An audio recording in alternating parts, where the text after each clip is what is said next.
We're live. Hello, world. Come on in. Come on in. As things are being shared, we're going to give you guys a moment to come in, and then we're going to get right on topic because we're here, episode 3. Can you imagine, y'all? We done made 3 episodes. Oh, it just seemed like yesterday we just started, Listen, that's legit because sometimes you just don't know. You just don't know. You don't know where things are gonna go. We always start. You always have a vision, then you're just like, we'll see how this pans out. So when it turns into something great, that's amazing. Yes. Oh my goodness, my head is pounding like right here, old temple rattler. Anyways, Praying for everyone with allergies this season. Amen. mm-hmm. Yeah, y'all better get into that CVS line or wherever, because these things are not fun. But anyways, we're going to get started. We're going to jump in because who wastes time? We ain't got time. Time is too precious. But anywho, so world, welcome back to Let This Mind podcast. It is I, Janae Harrison, as you see right there. I am back again with Steph, aka Lilac, and Chris, aka Chris. Y'all say hey to the crowd, say hey to the group. Hey, y'all. What's up, everybody? Happy Monday, everybody. We're You here. said happy Monday? It is Monday. And we made it. Y'all made it. It's another Monday that we are here living and being amazing. Anyways, so today's topic is about boundaries. Now listen, when I threw this topic out to the team, I was like, yeah, I need to do this one because not just because it's necessary for mental wellness and all of those lovely things. Whew. But when I say Jermaine had to learn this, how to effectively set up boundaries because I was horrible at it. I'm doing better. I am doing better. So I just wanted to talk about it because in our work, I know for me, I encounter a lot of people who don't understand what boundaries are, don't know how to uphold them, and people just be tap dancing away on the boundaries that they do have. And so we're just here to help you out. Okay. Chris, how you doing? You good, sir? Looking good over there in the black.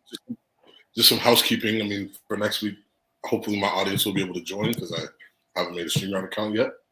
And I was just pulling up our notes. So, but I'm good. I'm ready to go.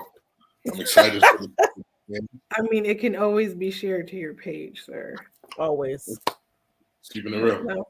Okay. Anywho, and Steph, how you feeling today? I'm feeling good. Allergies and I are just fighting it out. I'm a holistic girl, so I've been doing local honey, tea, water, flushing it out. And I'm not winning, but that's okay. I'm not winning with that, but I'm winning in life. My life is good. Celebrated Mother's Day with my mom. So I'm doing good. Mm-hmm. I love that. All right. So as always, we're teachers first. So we always like to introduce a topic, but then also bring it into like, what is the definition of boundaries? What are they? Because, a lot of us, we just throw out like jargon, assuming people know what it is. And we're not here for any assumptions. We're just going to get straight to the point. So boundaries. And I found this online and I really thought this was one of the best definitions I ever came across. So I'm going to share it. An invisible line that defines what behaviors are acceptable for an individual.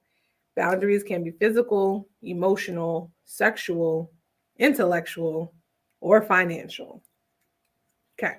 So when I found that definition, I wanted it. I loved it because it is an invisible line. Like obviously it's not like a literal physical line, but it's about what behaviors are acceptable. Because I think, we encounter a lot of people. Everyone encounters a lot of people, and there's just certain behaviors, certain actions that just don't roll with everybody. Like we have to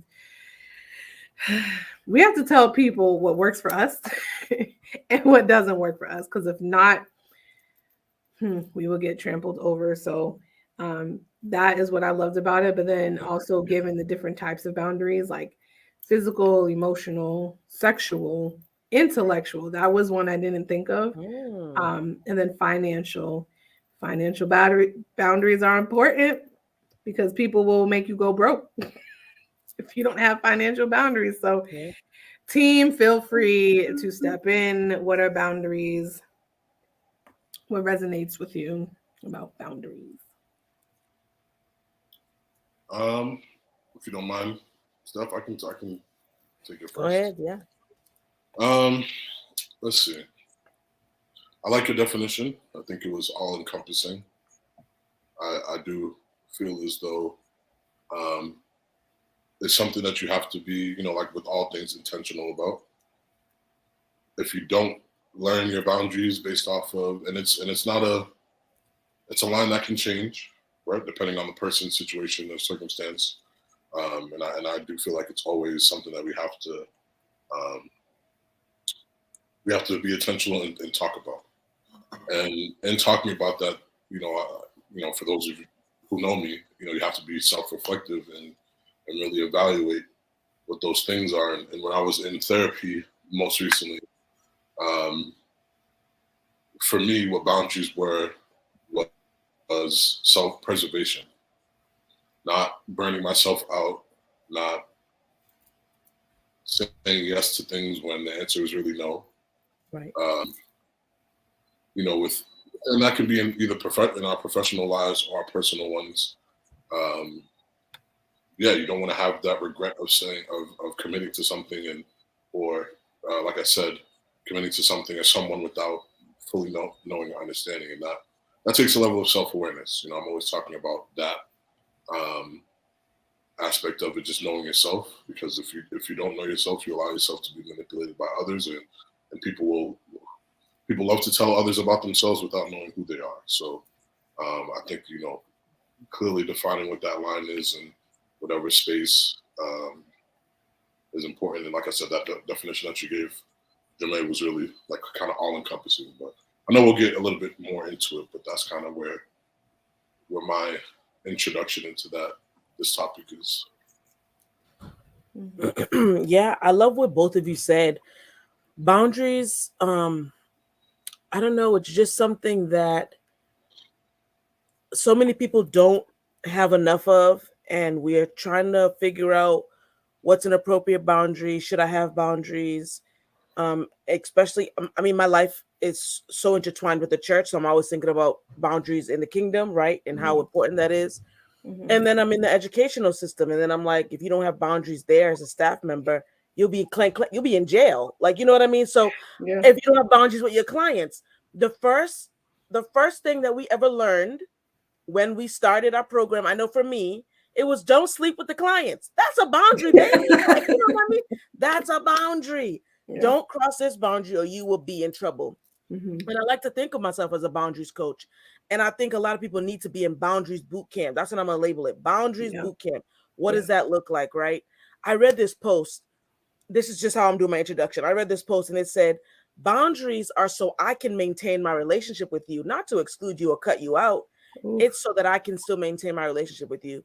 Yeah. If we don't put our proper boundaries in place, we're going to be just sloshed around like rag dolls and walked over like doormats. Boundaries are necessary. They're key.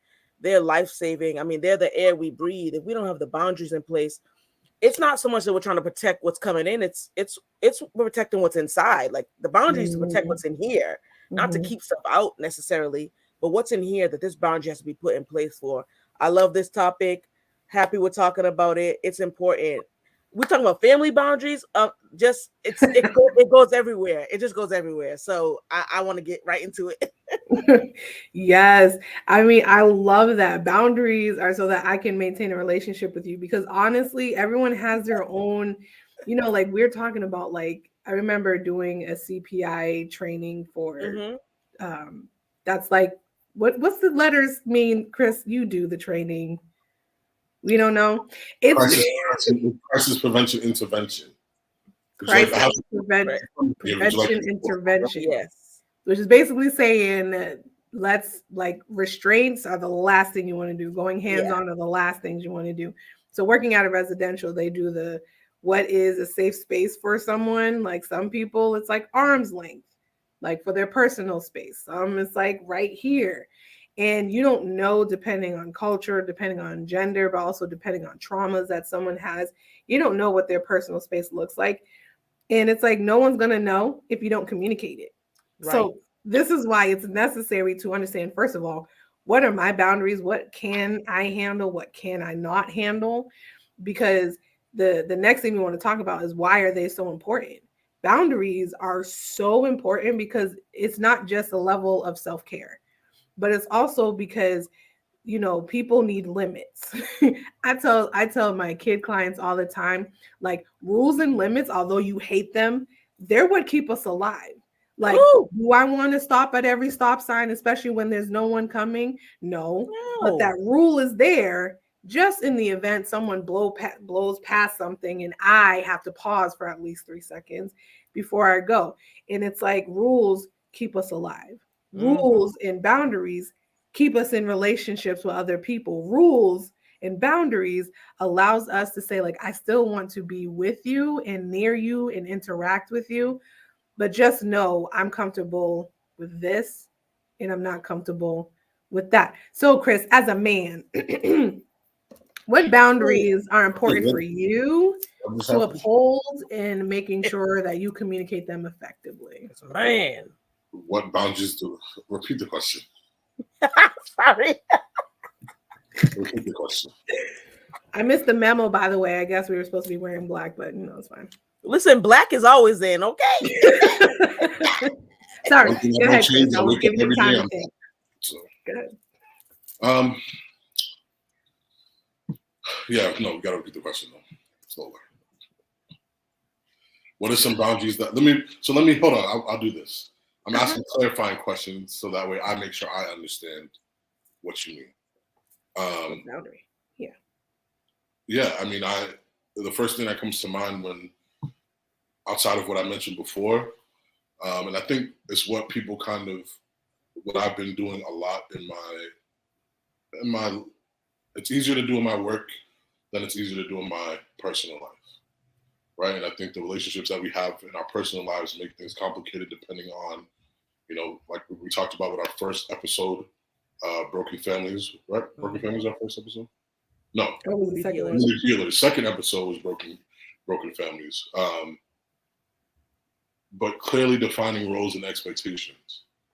If we don't clearly define what our roles and expectations are when it comes to the people in our lives or the people that we work with, then there are no boundaries. Everything is enmeshed. And like I mentioned to me earlier, that was something that I had to specifically work on in therapy, just in terms of having my personal boundaries. Because again, I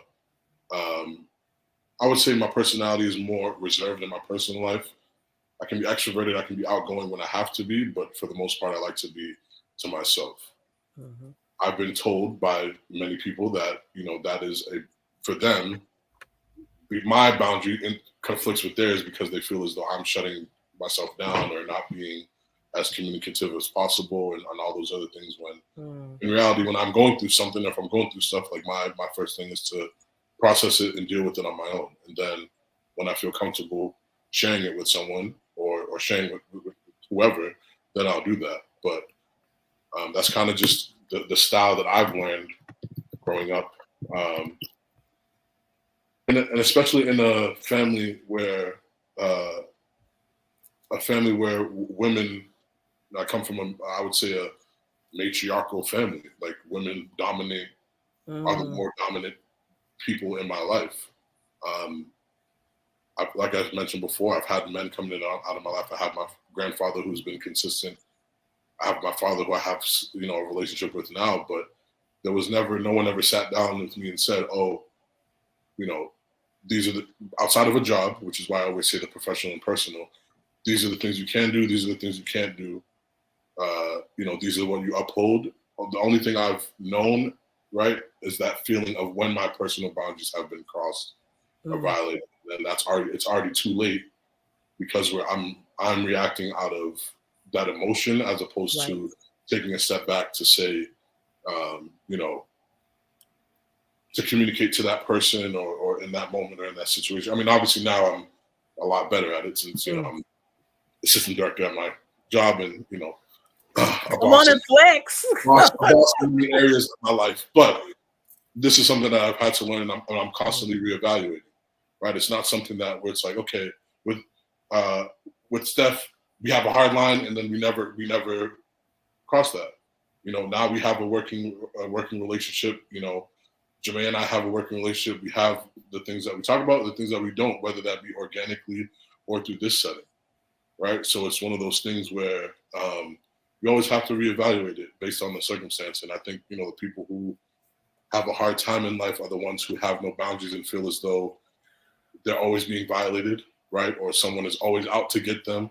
Yes. Or always, woe me, oh, I'm, I do for everyone, but no one ever does for me. And it's you have to be really transparent with those things, and it's hard.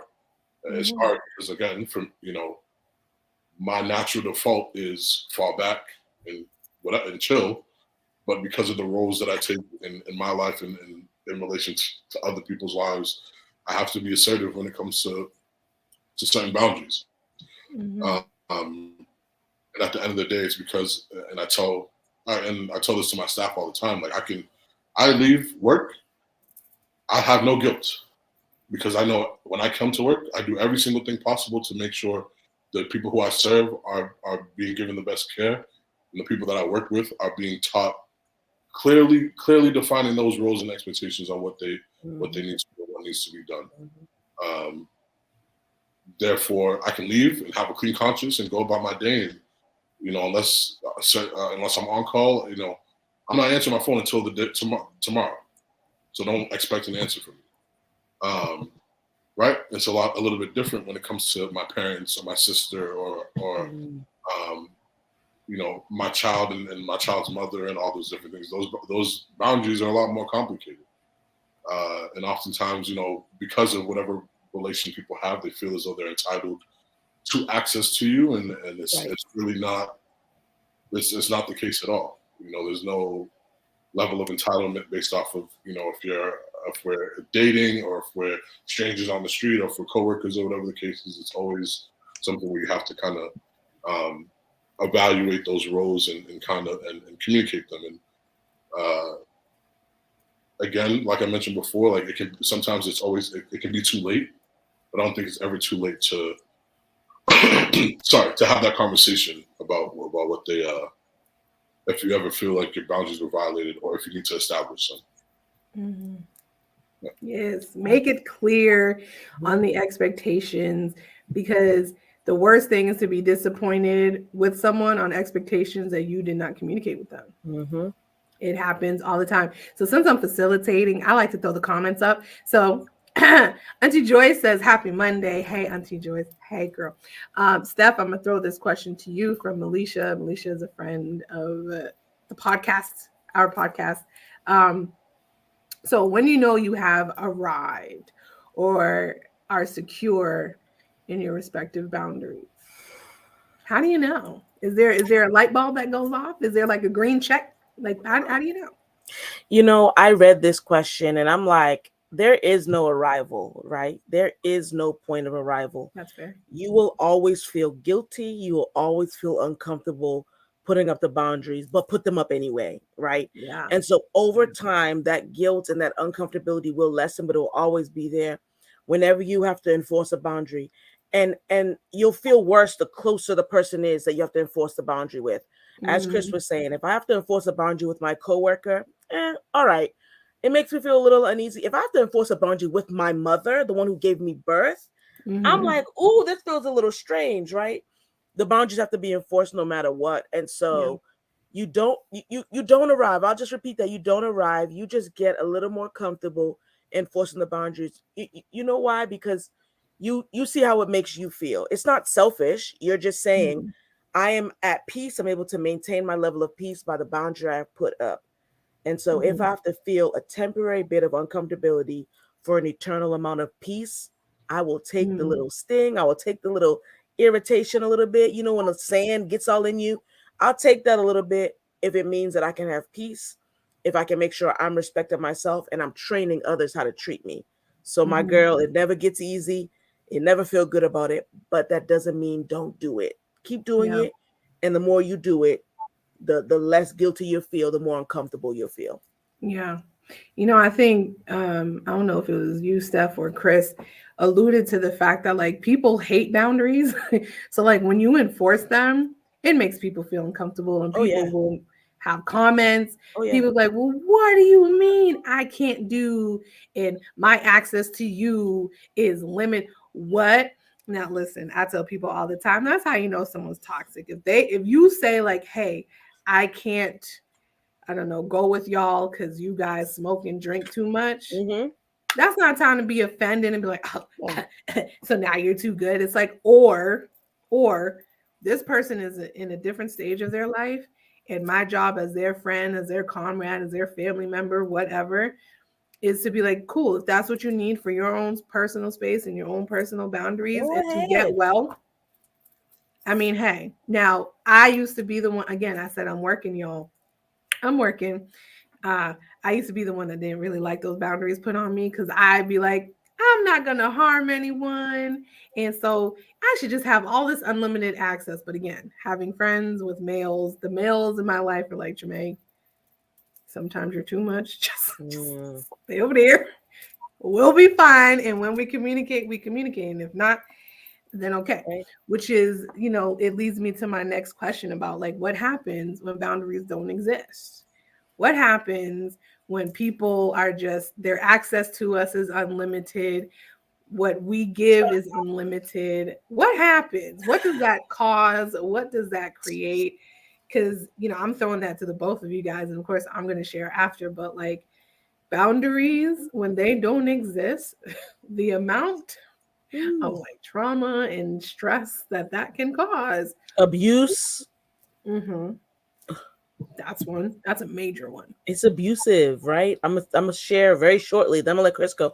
It's abusive behavior, and sometimes it's self-induced abuse Mm. because we have not put the boundary up and we have not said, "Hey, you can't do this. No, I don't want you to do this." And Yeah. I alluded to it in the beginning when I said boundaries in the kingdom, right? And so, Mhm. when you're born and raised in the church, you're honestly taught not to have any boundaries. I'm just keeping it 100%. Say Right? that, sis. You're Say taught it. not to say no. You're taught to Mhm. always be Jesus was a servant, have a servant's heart. That can be damaging in a way. Oh, I love the kingdom. Don't get me Yeah. wrong. Yeah. We have to acknowledge some of the damaging language that we have used, right? Mhm. We are taught not to have any boundaries. You get in a certain family, you're taught not to have any boundaries. Now, Right. that's dangerous because if we're talking about, and I love the definition you gave as well, we're talking about sexual boundaries, we're talking about all these different things. With Mhm. no boundaries, you let anyone touch you, anyone do anything. You let anyone touch you physically, spiritually, mentally, and emotionally. Too many hands on you, you're damaged. I'm just saying, like, you Yeah. don't even know your own identity. Without boundaries, you don't know your own identity. And Yeah. that's why Right. we need them. Yeah. Go ahead, Chris. Um, I mean, abuse. Yeah, obviously that comes to mind, and I think the biggest thing that comes to mind is, I know for me is I get irritated real quick. I am enough people for me. Let's be honest. I'm enough people for me. I can keep myself entertained. I have great conversations in my head. I don't need a lot of other external feedback, right? I mean, obviously, like I said, I have to in the capacities that I'm in, but people who like to say, "Oh, you're such a great listener," or I know both of you are therapists in some capacity, but I'm not there yet, and I don't think I'm hesitant to be there because again, I'm aware of a lot that goes on around me, but also it's just like I get burnt out when it comes to when there's no Mm, boundaries. Like mm, if mm. it's again that unlimited access, so you feel like you can just tell me whatever or share whatever. Like there's some things I don't need to know. Like there's a lot that I don't need to know, because at the end of the day, like, it's, we have our own internal conflicts and things that we're dealing with, and putting that on other people without, unsolicited or not, without checking in, can be damaging to the relationship. It can end the relationship quickly. It can just say, all right, well, I don't want to be around you ever,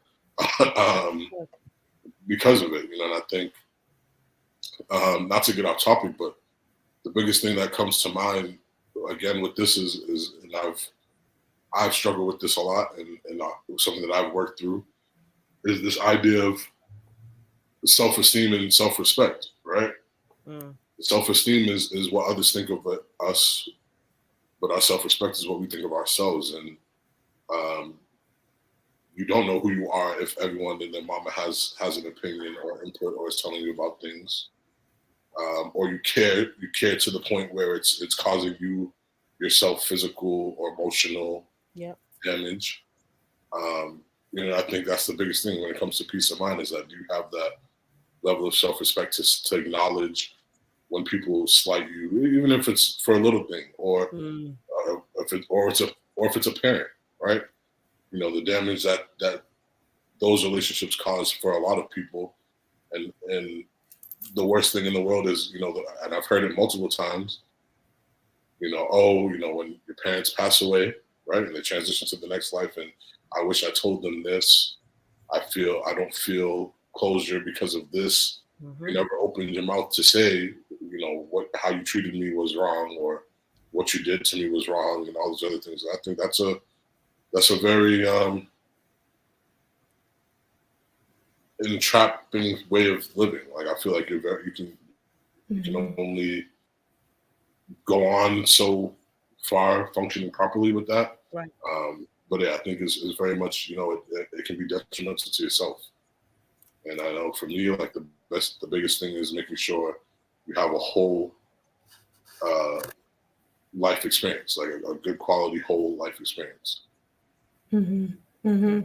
Honestly, you both are right on with anything that I had to say, because I think we have to understand that there's external boundaries, which means boundaries we place for others, but then we also have to have that internal boundaries.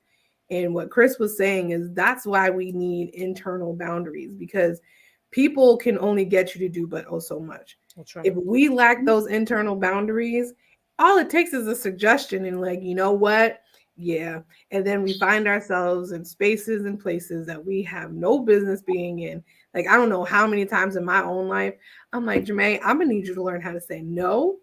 Because the amount of stuff I allowed myself to be around and in the midst of, I was like, I don't need to be here. But for whatever reason, I said yes. if it's because of people pleasing, if it's because of lack of self-esteem, if it's the fear of missing out, it's like, well, I don't want to always be an outcast. I don't want to always be the one who's at home. So yeah, I say yes to things. And I said, Jermaine, this isn't good. Spiritually, this isn't good. Emotionally, this isn't good. And it wasn't until I started to take that more seriously that I was able to say no. Like Chris and Steph were saying about like that peace of mind, that sanity, that internal, like, I'm good. Like, that meant more than whatever was happening around me or outside of me. In our field, any chance of peace we can get, baby, grab that, baby. I'm like, listen, y'all can go out and have fun. I ain't missing nothing. No. And I feel like that is a hard truth, but it's absolutely necessary. You ain't missing nothing. Like, you're not. I really thought I was missing something. I was like, what is it to this lifestyle that everyone has? Is it really that fun? Is it really that great? They be looking like they be having a good time. And I said, no, my sanity costs too much. My soul costs too much. Like, I cannot. Yes, Melisha. Boundaries are for yourself. So important. So, I think Chris was getting to it. I'm gonna need you to stop reading my notes, Christopher, because you got to let me get there first. No, I'm kidding. Do your thing. But he's like, wait, what? But like, what causes people to have unhealthy boundaries? Is it like what we were talking about last week with the broken families, because families are our first teachers? So did we learn it from family? Is it a lack of, like Chris was saying, a lack of self-esteem and awareness and confidence even? Where does it come from? Why is it hard for us to create healthy boundaries? I think it's a learned. I think it's a learned behavior. You know, I think um, inherently we all have our default, and we all have our who we are, but it's really what we see and how we mimic that. Um, like I mentioned last week or before, just about, you know, if you're acting as the replacement parent if you come from a single parent family household, or if you are, or if, you know, again, if you come from a two-parent household and that and one parent or the other parent is treating you as if you're the friend as the child. um, in that instance, you know, not to say that you can't have mature relationships with their parents, but there's certain things that's inappropriate for children at certain ages, you know, versus a child who's 25. You know, I think it's something that we see, and I know culture plays a big role in it. Yeah. Um, you know, depending on what culture or background you come from, you know, like just simple things like, you know, I don't know if you know, people who've seen the movie Friday or anything like that, but no, you know, no locked doors in my house, you know, that kind of thing, or people who do have locked doors, or does your family eat dinner together and talk about your days and certain things, or is it just everyone kind of doing their own thing uh, and and being casual like that? You know, I think it's definitely a learned behavior, and if you don't uh, if you're not intentional about it, it's easy for things to just be swept under the rug, or to just become a norm where over time it becomes hurtful or detrimental to you or the whole system. Um, yeah. Yeah, I agree. You know, I was thinking of something personal. So like, I don't share my business. I don't talk about my business. Very few people know what's going on. You know, I'll post something, but to know behind the scenes, very few people. And I realized that's a boundary for me, because in my family, especially on my mom's side, you know, everyone knows everything and everyone's in everyone's business and everyone's just like here, there, and everywhere.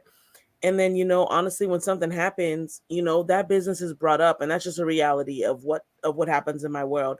And so I'm like, you can't tell what you don't know. And so I trained myself very early to shut down and not say anything. And you have to guess. I'll be a mystery woman. That's a boundary that I put up. But it's also that generational kind of hereditary passed down thing, right? So if your grandmother didn't know how to hold boundaries, then your mom or dad probably won't, and then they won't be able to teach you. And so, just like broken homes, just like wounded healers, here the theme is we have to be the ones to say, hey, I see something destructive, I see something toxic, and say, hey, I'm not going to keep this going. And I do feel like lack of boundaries really does come from the culture. You know, if everyone's in everyone's business and if everyone's doing this and doing that, you don't really know how to say no. And I think it has a lot to do with birth order. I'm the youngest of 5 in my family, right? Who could I say no to? What could I say no to? Steffi, do this, do that. Okay. I had to learn and grow up and recognize that I have a voice, that I can say no, and that now as an adult, my no has weight. A no is a complete sentence. And my mother said that to me when I was young. And then I had to turn around and say that to her when I was older. And she's like, oh man, you got to use my own words on me. Yeah, like I love you. I'm just saying no. And we have to know our own capacity, right? I think that's so important. When we know our own capacity to handle certain things, that helps us to really put up the boundary. Awareness is everything. I'm aware of how much I can take in and when I'm at my limit, or not even when I'm at my limit, because I don't want to be burnt out. Right before I get to my limit, I'm like, wait a minute. Let me cut this off for a second because I don't want to be burnt out. And so you have to sit and you have to wait and you have to know yourself. And a lot of people don't want to take the time to know themselves. And it's scary because you have to undo a lot of things. We get it. It makes sense. When you know yourself, you'll know what boundaries to put up. Because Jermaine, your boundaries might not be the boundaries I need. And Chris, your boundaries might not be the boundaries I need. I have to know what Stephanie needs for my personal life. Boundaries are tailor-made. I'm the end of this plane. Boundaries have to be tailor-made. They have to be tailor-made to a situation. If I see someone putting a boundary up, that's not going to work for me automatically. And if you put up a wrong boundary, it's pointless because it lets everything in. It doesn't fit. It doesn't, you know what I mean? When you get goals made, this is the way I can explain it. You get goals made, you get a grill made, right? You have to use your dentistry. I can't use anyone else's because I'll be looking all crazy. Same thing with boundaries, y'all. Boundaries have to be tailor-made to fit your life. And if they're not, they're ineffective and they don't work. Oh, absolutely. They have to stop the generic I'm setting boundaries. No. You probably don't even know what that means. You're just saying it because it's good jargon. It's good lingo. Like, yeah, I got boundaries. Like, okay, so give me some. And they're like, So what I had written down is what causes unhealthy boundaries is poor self-esteem, unhealthy family systems, which is what we talked about. This one, now this is me. High levels of neediness, abandonment issues, fear, codependency, rejection, disappointments, etc., etc. Now, let me tell you, they shared their story. I guess it's time for me to share mine. I have always been one that overly shared, and I'm just so in your face, and I think it stems from just years of feeling like I've been overlooked. So it's like, oh, you gonna see me, you're gonna hear me, and you're going to experience me. Now, that came from feeling like I had to be silenced for so long. That came from, everyone around me getting all of the attention. And I'm just like, I mean, I'm here too, y'all. Like, what? Yeah. So when I got you, I'm like, you're here. So you ain't going nowhere. I'm gonna tell you everything. And then I was like, okay, Jermaine, really? Why? Stop. Sometimes you are too much. And I say that in a sense where I overly do things. Like doing things is fine. But when you do it in excess, that's when it becomes toxic, right? Right. And so I felt like, and to keep people around, I was like, here, let me tell you all the great things about Jermaine. So, you'll want to stay. People leave anyway. And so I was like, I could either keep getting disappointed and keep getting hurt, or I can set up better boundaries. And I had to learn how to set up the boundaries and be like, everyone doesn't need to know my business because, first of all, nobody asked. I'm just doing things to people that they didn't even ask for. So I'm just giving and giving and giving and expecting people to be like, oh yeah, let's take all of this. I didn't ask for it, but I'll take it. And I understand that pushes people away, and I'm trying to keep them. So I had to first create the boundaries within myself and be like, Jermaine, you don't need everybody. Everybody isn't meant for you. Everyone isn't meant to stay. The seasons, reasons, people. I had to learn what that looked like. And so it took a while for me to develop being okay with not having everybody and learning how necessary boundaries are for people as well as for myself. And it took a while. Like I said, still actively working on it. I think I'm doing better. Chris, right, Chris? I'm doing better. Yeah, you're not with all the extras anymore. That's I wasn't gonna interrupt you, but you asked. So yeah. Yeah. Not with the extras. No. Anti-who. Well, that's growth. He's saying there's growth. It is. Thanks, Chris. It is. Well, you have to be intentional. I said we got to be here for the authenticity. You have to be. You have to acknowledge it, and I don't think a lot of people want to put that mirror up for themselves to see themselves who they are and all their pain and all their wounds and that accountability piece, right? Exactly. Yeah, I mean we talk about it in itself, but that can be a whole other topic episode regardless. Like I've had people, like I said, throw out that words, I have boundaries with this. or have boundaries with that. I mean, it's not really appropriate to have boundaries that go against what your actual job or function is. Like, it just doesn't make sense when you talk about it. But when you say, "Oh, give me an example," it's crickets, because it's like, well, no, that's not a boundary. That's a misunderstanding. So, whenever, every time I do something or take on a new role or everything, like, that experience carries with me. It's not, oh, I get to forget it in the past. I think that's what, as we know, right, what trauma is. People reacting to things that have happened before, but not necessarily acknowledging, that original thing happened. But you have to be able to look at it and say, okay, well, this person did this, and I may react to you like that. Don't take it personally, because it's not my intention. However,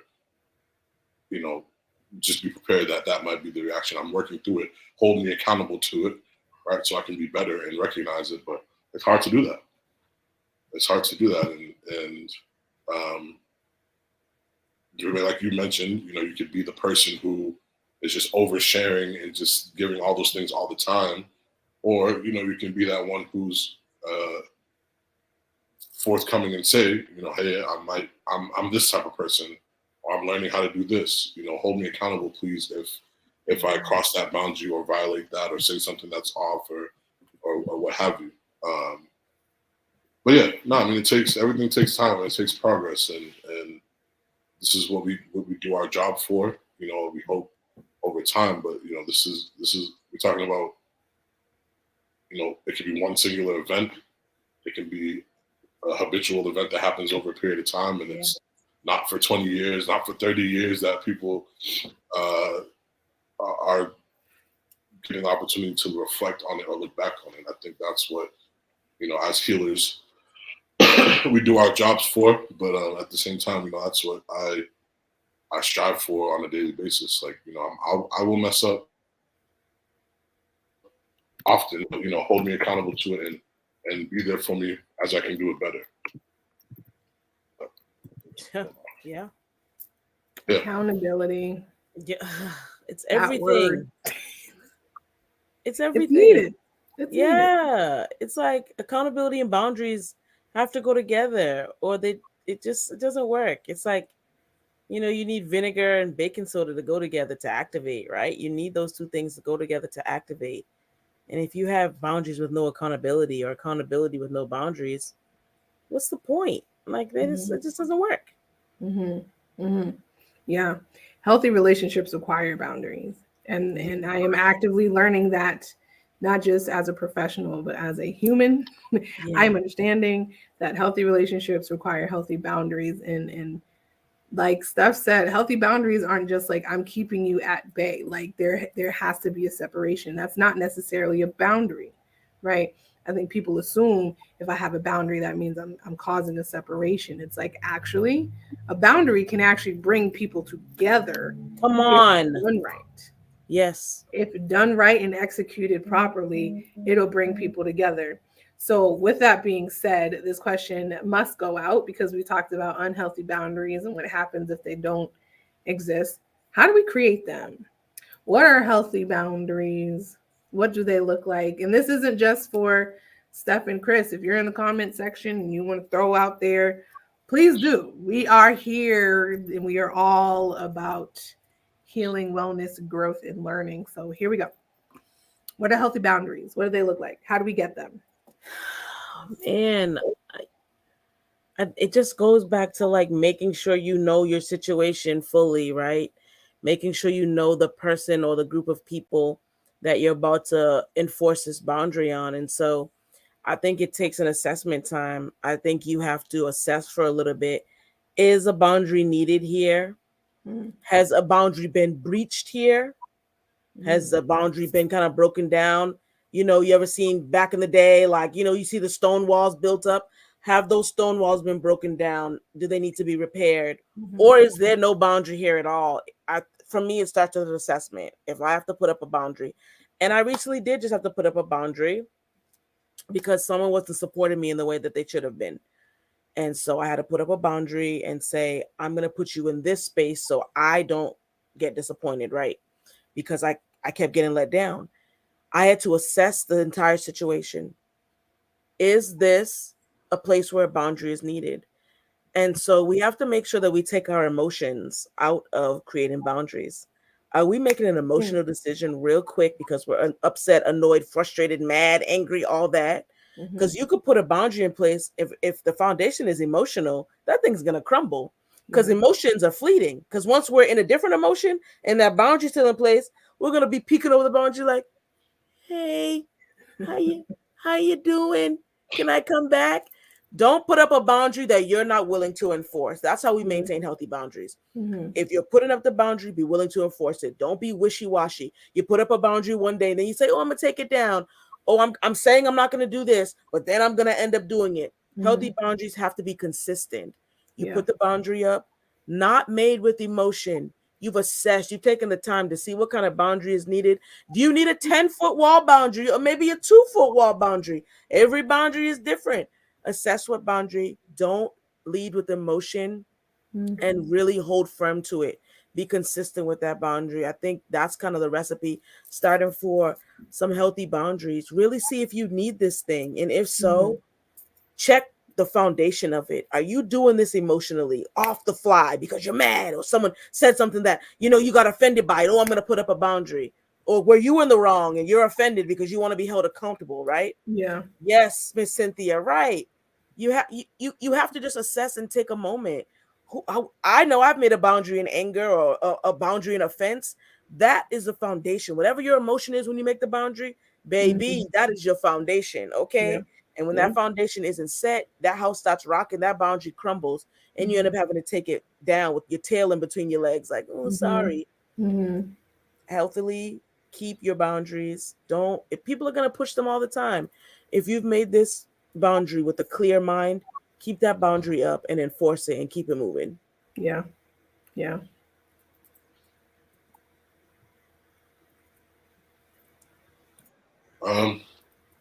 Yeah, I think the first thing that came to mind for me was, and that was great stuff that you shared. I agree with a lot of it.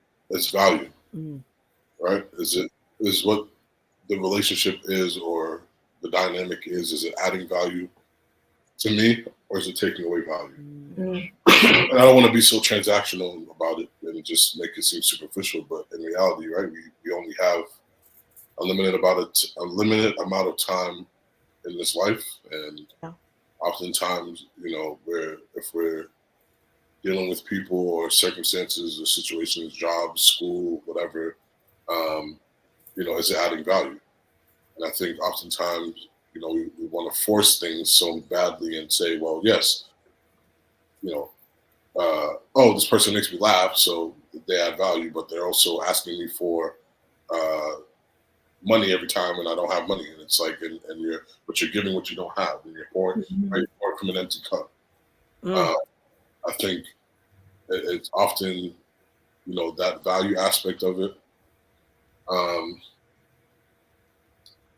It's a lot. It really comes out to a lot, and I think that reflecting on who you are and what you want, for where you are in that particular point in life, it's important to assess those relationships around you. It's important to assess my relationship to my job. Is it healthy for the type of lifestyle I'm trying to live? Are my family and my friends adding value to what I need in life right now? Because again, like I said, for me, my biggest thing that I would say, and I'm an empathetic person, right? I have the ability to put myself in other people's shoes, and I know how you're feeling and all those other things, but at the end of the day, I'm left feeling misunderstood. Right? That's not a good feeling when you can put yourself in other people's shoes, but no one around you can give you that empathy or that ear to listen to back. And I think that's where frustration comes into play. And what another thing I wanted to say, based off of what Steph talked about, was was forgiveness. Right? Can you forgive? Sorry, my throat was out. Can you forgive someone who violates a boundary, or vice versa, or can they forgive you? Right? Because you can't move on in any circumstance situation without that forgiveness, right? Because you wonder if you're not saying forget, but forgiving and moving forward in a way that, you're setting that foundation, reestablishing that foundation, and then moving forward in that without the past, bringing up the past or saying, well, you did this before, so that's what I'm doing now. And I think it takes a level of maturity, for sure. That, age and maturity are definitely not synonymous. But it's, and I think it again, you have to think about what you want out of life. Yeah. Right? And I know I know that's a privilege for a lot of people. Right? A lot of us are just in the race and just trying to survive day to day, but really taking a second to look around and say, is this what I want out of life? Mm. And my thing to say now is, if you look around in your life and you're not receiving the outcome that you want, it's probably time to reevaluate what you got going on. Reevaluate the things you got going on, and changing first within yourself, so that way the world around you can be a reflection of what you got going on inside. But yeah, that's really what I had on that little piece of it. Can I Y'all just make say a a comment? lot like it's nothing. Go ahead. No, I just wanted to make a quick comment on something Chris said that I thought was awesome when he said the forgiveness. And this is going to be real quick. When you forgive someone, sometimes we think that the relationship will be restored right back to its factory settings, right? Or like right back to where it was. But that's not necessarily true. You can forgive, and once you put the boundary up, that relationship might shift or change. And it doesn't necessarily mean you have to put yourself in an uncomfortable position. Oh, I gotta be back close to this person. I gotta be back with this person. Mm-hmm. Forgiveness looks like keeping yourself away to keep the boundary enforced, to protect yourself, to protect your peace and all that. So, Chris, I really love that you said that. Mm-hmm. I mean, it all just boils down to the assessment process. Like, you got to assess for relevance. You have to assess for need. You have to assess for desire, for not just your current state, but also what may benefit in the future. Like, assess, always assess. And we talk about the wise brain, right? So you have an emotional brain, you have a logical brain, and then somewhere in the middle is your wise brain. And Steph said it so perfectly. Like, if you're making anything based off of emotion, that's like trying to build a house with straw or maybe even sand. All it takes is one little or a nice little wave to come, and that thing is going to crumble, right? If you make it on logic, maybe that's the straw. It might be a little bit more sturdier, but it's still going to fall. You have to make these definitive decisions for your life in that wise brain moment, because you have considered both sides and you have said, okay, emotionally, I might be feeling this, or this person is making me feel this, but logically and rationally, what does that mean for me now? And what does that mean for me in the future? I want to get to what Melisha said before I have a response. His paragraph, y'all. Yo, dissertation, boy. But I said, hey, bring it on, because we all need to know how to do it. So boundaries can be formed as a result of honest reflection of how I feel after events or being around people, recognizing any patterns. That's good. That result in negative outcomes, especially emotional, reactive responses to triggers, and having an understanding of what I actually need. Once I have an assessment, there's that word, in check, I can start small with actions or tweaking my behaviors to get a place I want to be with myself and others. I think it starts first with self-esteem. Yeah. Love yourself, know what you need, and assess. I think for me, healthy boundaries, like Chris was saying, is like you have to effectively communicate them. I think my problem was I had a lot of expectations and I didn't communicate half of these expectations that I had. And I'm sitting here getting disappointed and getting frustrated. And it's like, why can't this person uphold this thing that I need from them? And, I get called out all the time. So some people call me out and they're like, when did you tell me this was an expectation that I had to uphold? When was this a conversation? I'm like, oh. Yeah, that's fair. You know what I mean? So learning how to effectively communicate after the assessment process, absolutely. I think acknowledging what my needs are, and again, this changes depending on my relationship with someone. So my needs and expectations with stuff, they exist, and if I don't communicate them to her, I can't look at her or look at her putting stuff on social media. I'm like, this chick, I don't like it because I thought me and stuff, and I didn't have not one conversation with stuff. Like that's horrible, you know. And my needs for Chris are going to be very different from my needs with stuff. You know what I mean? So if I don't learn what I need from each person and each individual, um, I can't communicate them. And if I don't communicate them, they won't be upheld. So it's very important to know what your needs are, assess them, and then effectively communicate them. And remember, there's external boundaries and there's internal boundaries. But I think one thing we alluded to, but I don't think we actually touched upon like heavily is if healing is required,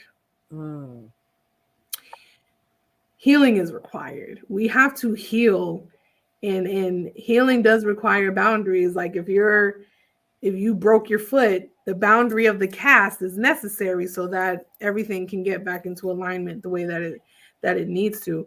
And I think people don't like that. Like Steph said, people are scared of self and they don't want to deal with self. No. But it's like, how are you effectively healing from anything if the one person you need to tend to, you're ignoring? It's not about what mommy did after a point. It's not about what the boyfriend did after a certain point. Like you have to check in with yourself and say, what unhealed thing in me am I allowing to leak out?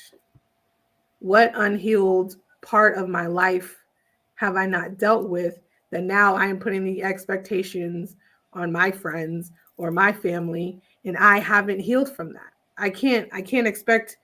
Then I think people need to realize, like, just because the person caused the pain, that doesn't mean they're the one that's always going to heal it. Typically, right? They're not. 9 times out of 10, they're not. Yeah. Some people will literally come, cause pain, cause a whole ruckus, and then leave, and you will never see them again. And so people will carry that pain because, like, well, they caused it, and it's like, okay, but they won't be the ones to heal it. That is up to you. That is up to God, therapist, whatever. Don't like if I'm hurting from an ex-boyfriend of mine, I can't put that responsibility of healing on Chris. He's not my boyfriend. He's just a male friend of mine. But I can't be like, Chris, I need you to fill this void. I need you to do this for me. And Chris is like, first of all, that ain't even my role. That's not my job. It's not my job. I can't get mad at Chris. I'm just using this as example, people. Don't be in the comments. Hold on.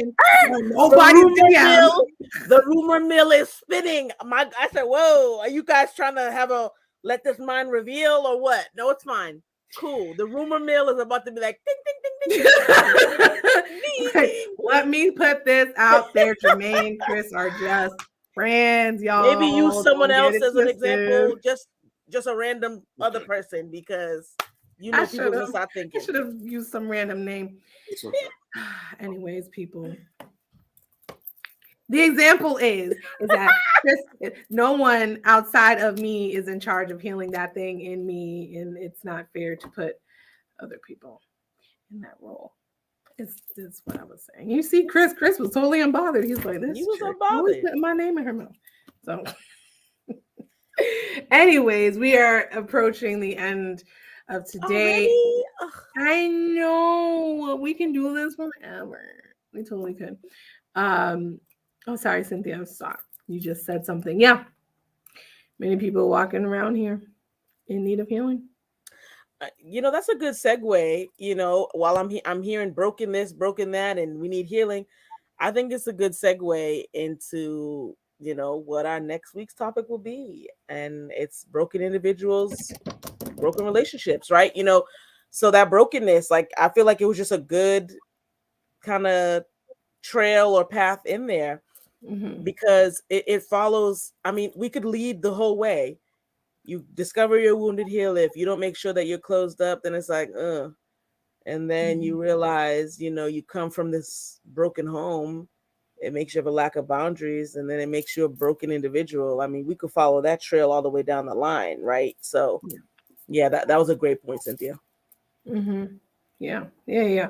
So as we do at the end of every segment, we have our final thoughts, final takeaways. Oh, hold on. Denise came in. Hey, Mima. Recognize that you need healing. Absolutely. Recognize it, acknowledge it, and be proactive. Don't just sit here with all this knowledge of what you need to do and don't do anything. Like, hello, people.